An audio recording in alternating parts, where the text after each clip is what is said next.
Hello dear student, आज की इस वीडियो में क्लास 10th फिजिक्स का चैप्टर नंबर फर्स्ट प्रकाश का परावर्तन के अति लघुतरीय प्रश्नों का उत्तर लिखने वाले हैं और पढ़ने वाले हैं। ठीक है, तो आप सभी बने रहें, इस चीज को देखिए। आपको इस चैप्टर का पूरा अति लघुतरीय, लघुतरीय, आंकिक प्रश्न सभी का वीडियो आपको इस चैनल पे उपलब्ध कराया जाएगा। यदि आप लोग चैनल पे नए हैं तो चैनल को सब्सक्राइब कर लीजिएगा ताकि जो भी वीडियो अपलोड करे आपके पास उसका नोटिफिकेशन पहुंच सके। तो चलिए आज की इस वीडियो में अति लघुतरीय प्रश्नों का उत्तर करते हैं। आगे आने वाले वीडियो में हम लघुतरीय, दीर्घोत्तरीय और आंकिक प्रश्नों का भी वीडियो अपलोड करेंगे। तो चलिए स्टार्ट करते हैं। क्वेश्चन नंबर देखिए, अति लघुतरीय का फर्स्ट कहता है कि समतल दर्पण पर पड़ने वाली एक ही प्रकाश किरण की कितनी परावर्तित किरणें हो सकती है। तो जैसा कि आप लोगों को पता होगा कि समतल दर्पण में जो भी प्रकाश की किरणें पड़ती है वो टकराकर या तो उसी के दिशा में लौट जाती, उसी पथ पर लौट जाती है, या उसके अगल बगल से होकर के एक ही जगह पे वो क्या होती है, परावर्तित हो जाती है। तो उत्तर में हमने यहाँ पे लिखा है 1। क्वेश्चन नंबर 2 कहता है कि समतल दर्पण पर लंबवत पड़ने वाली किरण किस प्रकार परावर्तित होती है। समतल दर्पण पर लंबवत पड़ने वाली जो प्रकाश की किरण है वो किस प्रकार परावर्तित होती है। तो जो किरण समतल दर्पण पर लंबवत पड़ती है वो लंबवत ही क्या होती है, पुनः अपने पथ पर लौट जाती है। ठीक है, उत्तर में हमने लिखा भी है कि पुनः उसी पथ पर लौट जाती है, अर्थात वो लंबवत ही लौट जाती है। क्वेश्चन नंबर 3 कहता है कि समतल दर्पण पर अभिलंब आपतन के लिए परावर्तन कोण का मान कितना होना चाहिए। तो समतल दर्पण पर अभिलंब आपतन के लिए जो आपतन कोण, परावर्तन कोण का मान होना चाहिए वो आपका 0 डिग्री होना चाहिए। यदि वो 0 डिग्री है तब वहां पे अभिलंब आपतन हो सकता है, अन्यथा नहीं हो पाता है। अगला क्वेश्चन, क्वेश्चन नंबर 4 है, वो कहता है कि प्रकाश परावर्तन के कितने नियम हैं। तो प्रकाश परावर्तन के 2 नियम होते हैं। क्वेश्चन नंबर 5 पे आते हैं। क्वेश्चन नंबर 5 कहता है कि समतल दर्पण में वस्तु दूरी और प्रतिबिंब दूरी में क्या डिफरेंस होता है, या क्या रिलेशन होता है, क्या संबंध होता है, ये बताना है। उत्तर में हमने लिखा है कि समतल दर्पण में वस्तु दूरी और प्रतिबिंब दूरी में जो संबंध होता है वो दोनों बराबर का होता है, अर्थात वस्तु दूरी प्रतिबिंब दूरी के बराबर होता है। इसका कहने का मतलब क्या है कि आप जितना दूर वस्तु को रखेंगे प्रतिबिंब उतना ही दूर बनता है। अगला क्वेश्चन आइए, क्वेश्चन नंबर 6 में कहता है कि गोलीय दर्पण कितने प्रकार के होते हैं, उनके नाम लिखिए। उत्तर में हमने लिखा है कि गोलीय दर्पण 2 प्रकार के होते हैं। एक आपका उत्तल दर्पण होता है और सेकंड आपका अवतल दर्पण होता है। क्वेश्चन नंबर 7 में आइए। क्वेश्चन नंबर 7 कहता है कि गोलीय दर्पण का मुख्य अक्ष क्या है। गोलीय दर्पण का जो मुख्य अक्ष होता है वो क्या होता है। तो उत्तर में हमने लिखा है कि ध्रुव से वक्रता केंद्र को मिलाने वाली जो सरल रेखा होती है वही आपका मुख्य अक्ष कहलाता है। ध्रुव से वक्रता केंद्र को मिलाने वाली जो सरल रेखा होती है उसी को हम लोग मुख्य अक्ष कहते हैं। फिर अगला आइए, अगला क्वेश्चन नंबर 8 में वो कहता है कि अवतल दर्पण की फोकस की परिभाषा दीजिए। तो अवतल दर्पण में फोकस क्या होता है, इस चीज को आइए जानते हैं। उत्तर में हमने लिखा है कि अवतल दर्पण के मुख्य अक्ष के समांतर और निकटवर्ती सभी आपतित किरणें परावर्तन के बाद मुख्य अक्ष पर एक बिंदु पर अभिसारित होती है, जिसे फोकस कहते हैं। और आप सभी को पता होगा कि फोकस को F से सूचित किया जाता है और यहाँ पे मुख्य अक्ष को P से सूचित किया जाता है, तो आप ध्यान रखना। अब बढ़ते क्वेश्चन नंबर 9 पे। क्वेश्चन नंबर 9 कहता है कि गोलीय दर्पण की फोकस दूरी और उसकी वक्रता त्रिज्या में क्या संबंध है। तो अभी हमने आपको बताया था कि फोकस दूरी को या फोकस को F से सूचित किया जाता है और वक्रता त्रिज्या को R से सूचित किया जाता है। तो इस क्वेश्चन का कहने का मतलब है कि F और R में क्या रिलेशन है। तो उत्तर में हमने देखिए लिखा है कि गोलीय दर्पण की फोकस दूरी वक्रता त्रिज्या की आधी होती है, यही संबंध है। अर्थात अगर सूत्र में देखना चाहेंगे तो उसको हम लोग बोलते हैं F बराबर R/2। अब बढ़ते क्वेश्चन नंबर 10 पे। क्वेश्चन नंबर 10 कहता है कि एक दर्पण का नाम बताएं जो किसी वस्तु का सीधा और आवर्धित प्रतिबिंब दे सके। तो आप सभी को यहाँ पे थोड़ा सा पता होना चाहिए कि आवर्धित का मतलब होता है बड़ा प्रतिबिंब। और बड़ा प्रतिबिंब कौन सा दर्पण देता है? तो ये आपका अवतल दर्पण देता है, उत्तल दर्पण नहीं देता है, क्योंकि उत्तल दर्पण किसी वस्तु का सीधा और वस्तु से छोटा प्रतिबिंब देता है। तो इसका उत्तर हो जाएगा अवतल दर्पण। क्वेश्चन नंबर 11 आइए। क्वेश्चन नंबर 11 कहता है कि एक अवतल दर्पण द्वारा आभासी प्रतिबिंब बनने के लिए वस्तु का स्थान कहाँ होना चाहिए? यानी इस क्वेश्चन का मतलब समझिए। तो ये क्वेश्चन में आपको आभासी का मतलब कहा गया है काल्पनिक, ठीक है। यानी कहा गया है कि अवतल दर्पण पर हम किसी वस्तु को कहाँ रखें कि उसका आभासी प्रतिबिंब बने। तो उत्तर में हमने लिखा है कि वस्तु को फोकस और ध्रुव के बीच रखें। यानी अगर इसको हम लोग शॉर्ट फॉर्म में जाने तो F और P के बीच में यदि आप रखते हैं तो उस वस्तु का प्रतिबिंब आभासी बनेगा। अब बढ़ते हैं क्वेश्चन नंबर 12 पे।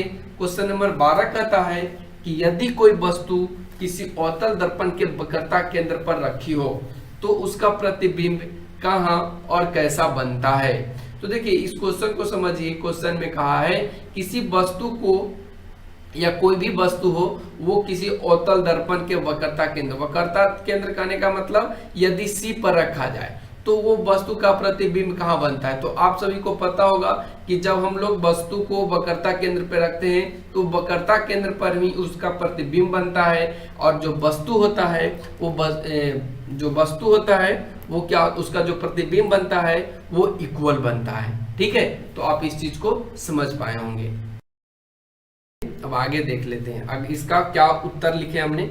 तो उत्तर में देखिए हमने यहाँ पे लिखा है कि प्रतिबिंब वक्रता केंद्र पर ही बनेगा, वास्तविक बनेगा, उल्टा बनेगा और वस्तु के बराबर बनेगा, ठीक है। अब बढ़ते अगले क्वेश्चन। क्वेश्चन नंबर 13 क्या कहता है कि वस्तु दूरी u का चिन्ह क्या होगा? वस्तु दूरी u का चिन्ह क्या होगा जब एक अवतल दर्पण के सामने किसी वस्तु को रखा जाता है? तो इसका सही जवाब हो जाएगा कि वो ऋणात्मक होगा। u का चिन्ह क्या होगा? ऋणात्मक होगा। आप लोग को याद होना चाहिए कि जो वस्तु दूरी u होता है वो उत्तल दर्पण और अवतल दर्पण दोनों में ऋणात्मक ही होता है। अगले क्वेश्चन नंबर 14 पे आते हैं। क्वेश्चन नंबर 14 कहता है कि 10 सेंटीमीटर फोकस दूरी वाले अवतल दर्पण से 15 सेंटीमीटर की दूरी पर रखी वस्तु के प्रतिबिंब की प्रकृति क्या होगी? 10 सेंटीमीटर फोकस दूरी वाले, यानी यहाँ पे F का जो मान दिया है, अगर हम लोग इसको अंकित प्रश्न को मान करके सोल्व करें तो F बराबर दिया है 10 सेंटीमीटर, अवतल दर्पण से 15 सेंटीमीटर की दूरी पर रखी गई है। यानी U बराबर दिया है तो U यहाँ पे माइनस हो जाएगा और ये आपको 15 सेंटीमीटर दिया है। और आपसे पूछा है कि इस प्रतिबिंब की प्रकृति क्या होगी? तो उत्तर में हमने लिखा है कि प्रतिबिंब वस्तु से बड़ा बनेगा, वास्तविक और वस्तु की अपेक्षा उल्टा बनेगा। यहाँ पे जो प्रतिबिंब की प्रकृति होगी वो ये होगी कि जो वस्तु है जितना साइज का उससे वो बड़ा बनेगा, वास्तविक बनेगा, लेकिन उस वस्तु का जो प्रतिबिंब है वो उल्टा बनेगा वस्तु के अपेक्षा, ठीक है। तो आप समझ पाए होंगे। अब चलते क्वेश्चन नंबर 15 पे। क्वेश्चन नंबर 15 कहता है कि अवतल दर्पण से किस दूरी पर एक वस्तु को रखा जाए जिससे कि प्रतिबिंब का आकार वस्तु के आकार के बराबर हो? तो अभी हमने आपको ऊपर समझाया था कि जब वस्तु के आकार बराबर चाहिए तो आपको वक्रता केंद्र यानी C पर रखना होगा। यदि आप वस्तु को वक्रता केंद्र पर रखते हैं तो वो वस्तु का आकार और वस्तु का जो आकार होगा वो वस्तु के बराबर ही होगा और उसका जो प्रतिबिंब बनेगा वो सेम साइज का बनेगा, ठीक है। तो आप समझ पाए होंगे। अब बढ़ते अगले क्वेश्चन, क्वेश्चन नंबर 16 पे। क्वेश्चन नंबर 16 कहता है कि किस गोलीय दर्पण में केवल काल्पनिक प्रतिबिंब बनता है? वो कौन सा दर्पण है जिसमें काल्पनिक प्रतिबिंब बनता है? तो इसका उत्तर हो जाएगा उत्तल दर्पण। उत्तल दर्पण में केवल काल्पनिक प्रतिबिंब बनता है, ध्यान रखना। जबकि जो अवतल दर्पण है इसमें आभासी प्रतिबिंब के साथ साथ वास्तविक प्रतिबिंब भी बनता है। अब बढ़ते अगले क्वेश्चन, क्वेश्चन नंबर 17 पे। क्वेश्चन नंबर 17 कहता है क्या एक उत्तल दर्पण किसी वास्तविक वस्तु का वास्तविक प्रतिबिंब बना सकता है? तो उत्तर में हमने लिखा नहीं, केवल ऐसा अवतल दर्पण में होता है। अवतल दर्पण वास्तविक प्रतिबिंब सिर्फ बनाता है, उत्तल दर्पण में वास्तविक प्रतिबिंब नहीं बनता है। उत्तल दर्पण में काल्पनिक प्रतिबिंब सिर्फ बनता है। अब बढ़ते हैं क्वेश्चन नंबर 18। 18 में कहता है कि एक दर्पण की फोकस दूरी f बराबर -15 सेंटीमीटर है। यह अवतल दर्पण है या उत्तल दर्पण? तो उत्तर में हमने लिखा है कि जब भी f का मान निगेटिव आए तो वो आपका अवतल दर्पण होता है। तो उत्तल, इसका सही जवाब हो जाएगा उत्तल दर्पण। अगला क्वेश्चन नंबर 19 कहता है कि गोलीय दर्पण की आवर्धन की परिभाषा दें, यानी गोलीय दर्पण किसे कहते हैं इसका आपको परिभाषा देना है। उत्तर में हमने लिखा है कि प्रतिबिंब की ऊंचाई और वस्तु की ऊंचाई के अनुपात को आवर्धन कहते हैं। प्रतिबिंब की ऊंचाई और वस्तु की ऊंचाई का जो रेशियो होता है, यानी इसका फॉर्मूला की बात करें तो m बराबर होता है h1 बटा h2, या ऐसे लिख सकते हैं प्रतिबिंब की ऊंचाई बटा वस्तु की ऊंचाई। ठीक है, प्रतिबिंब की ऊंचाई बटा में वस्तु की जगह पे बच्चों आप लोग ध्यान रखना, कहीं कहीं बिंब लिखा हुआ होता है तो उसे बरगलाना नहीं, उसको हम लोग वस्तु ही बोलते हैं। तो बिंब की ऊंचाई। ठीक है, इस तरीके से आपका ये उत्तर हो जाएगा। चलिए क्वेश्चन नंबर 20 पे आते हैं। क्वेश्चन नंबर 20 कहता है आवर्धन m का ऋणात्मक मान क्या बताता है? जो आवर्धन m है उसका ऋणात्मक मान क्या बताता है? तो उत्तर में हमने लिखा है कि m का जो ऋणात्मक मान है वो ये बताता है कि प्रतिबिंब वास्तविक है एवं उल्टा है। ठीक है, प्रतिबिंब क्या वास्तविक है एवं उल्टा है।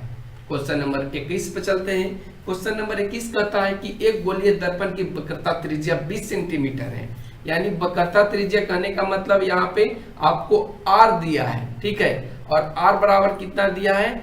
20 सेंटीमीटर दिया है। इसकी फोकस दूरी कितनी होगी, यानी f बराबर आपसे पूछा है वाट।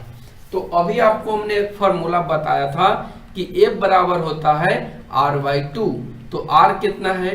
20 है, ये 2 है। इसकी जो फोकस दूरी हो जाएगी वो कितना सेंटीमीटर हो जाएगी? 10 सेंटीमीटर हो जाएगी। तो आप इस चीज को बना लीजिए इस वीडियो को देख करके। अब चलिए आगे बढ़ते हैं अगले क्वेश्चन पे। अगला क्वेश्चन कहता है कि उत्तल दर्पण के एक उपयोग को लिखें, यानी उत्तल दर्पण का क्या उपयोग है इसको लिखना है। तो उत्तर में हमने लिखा है कि ये गाड़ियों के साइड मिरर के रूप में उत्तल दर्पण का उपयोग किया जाता है, और ऐसा इसलिए किया जाता है क्योंकि वो किसी वस्तु का सीधा प्रतिबिंब देता है, वस्तु से छोटा प्रतिबिंब बना कर देता है, जिससे उस हम आने वाले जो पीछे की गाड़ी है या यात्री है या कोई भी चीज है उसको आसानी से देख पाए। अब बढ़ते हैं अगले क्वेश्चन पे। क्वेश्चन नंबर 23 कहता है कि उस उत्तल दर्पण की फोकस दूरी ज्ञात कीजिए जिसकी वक्रता त्रिज्या 32 सेंटीमीटर है। ये भी बहुत इजी क्वेश्चन है, जैसे कि अभी हमने ऊपर आपको सोल्व किया। इसमें आपको f बराबर फाइंड करना है और r का वैल्यू 32 दिया है। तो अभी हमने आपको फॉर्मूला बताया था f बराबर r/2, यानी 32/2 इक्वल टू कितना आ जाएगा? 16 सेंटीमीटर। ठीक है, तो आप इस चीज को भी समझ गए होंगे। अब चलते क्वेश्चन नंबर 24 पे। क्वेश्चन नंबर 24 कहता है कि काल्पनिक प्रतिबिंब से आप क्या समझते हैं? जो काल्पनिक प्रतिबिंब होता है उससे आप क्या समझते हैं? तो उत्तर में हमने लिखा है कि यह वैसा प्रतिबिंब होता है जो किरणों के काल्पनिक कटान से बनता है। यानी हम लोग, अगर हमसे पूछा जाए कि काल्पनिक प्रतिबिंब से आप क्या समझते हैं, तो काल्पनिक प्रतिबिंब से भैया हम यही समझते हैं कि वो जो प्रतिबिंब होता है वो वास्तविक नहीं होता है, किसी बिंदु को मिलाने से कल्पना करने से वो प्रतिबिंब बनता है, वही आपका काल्पनिक प्रतिबिंब कहलाता है।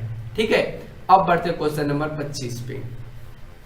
क्वेश्चन नंबर 25 कहता है कि समतल दर्पण में आवर्धन m बराबर +1 का क्या अर्थ है? समतल दर्पण में आवर्धन m बराबर +1 का क्या मतलब होता है? तो उत्तर में हमने लिखा है कि समतल दर्पण में आवर्धन m बराबर +1 का अर्थ है कि प्रतिबिंब का आकार वस्तु के आकार के बराबर है। जो प्रतिबिंब है वो वस्तु के जैसा ही है, उसमें कोई कम बेसी नहीं हुआ है। ठीक है, तो ये +1 m बराबर +1 का मतलब होता है। फिर उसके बाद क्वेश्चन नंबर 26 पे आइए। क्वेश्चन नंबर 26 कहता है कि एक गोलीय दर्पण जिसका वक्रता केंद्र C पर एक किरण A से B आपतित होती है, यह किरण किस दिशा में परावर्तित होगी? तो इसका सही जवाब होगा ये उसी पथ पर परावर्तित हो जाएगी। जैसे कि आप देख सकते हैं कि जब कोई वस्तु वक्रता केंद्र से उसका प्रतिबिंब उसका किरण गुजार जाती है तो पुनः वो वक्रता केंद्र पर ही लौट जाती है। अब बढ़ते क्वेश्चन नंबर 27 पे। क्वेश्चन नंबर 27 कहता है कि अवतल दर्पण के कोई दो उपयोग को लिखिए। यानी अवतल दर्पण का उपयोग हम लोग कहाँ कहाँ करते हैं, तो उत्तर में हमने लिखा है फर्स्ट में कि उत्तल दर्पण का प्रयोग हम लोग हजामती के रूप में करते हैं। हजामती करने का मतलब जो सैलून में जो दर्पण लगा हुआ होता है, जो कांच का शीशा लगा हुआ होता है, वो अवतल दर्पण का ही होता है और वो लगाना भी चाहिए ताकि किसी भी चीज को यानी बाल को जो ठाकुर लोग हैं, नाई लोग हैं, वो बड़ा करके देख सकें और उसका अच्छे से सेविंग कर सकें। नंबर 2 में हमने लिखा है कि सर्च लाइट में हम लोग अवतल दर्पण का उपयोग करते हैं, गाड़ियों के हेडलाइट में करते हैं, टॉर्च में करते हैं, टेबल लैंप में करते हैं। और ऐसा क्यों करते हैं, इसके लिए आपको आगे का वीडियो जानना है तो आप लोग चैनल को सब्सक्राइब कीजिए। चैनल पे जो भी वीडियो है उनको जाके देखिए ताकि आपका जो कंसेप्ट है वो कंसेप्ट आपका बिल्ड हो सके और जो भी आपके अंदर डाउट है वो भी आपका क्लियर हो जाए। तो कैसा लगा आज का ये वीडियो कमेंट सेक्शन में कमेंट करके जरूर बताना। Thanks for watching, take care, bye bye.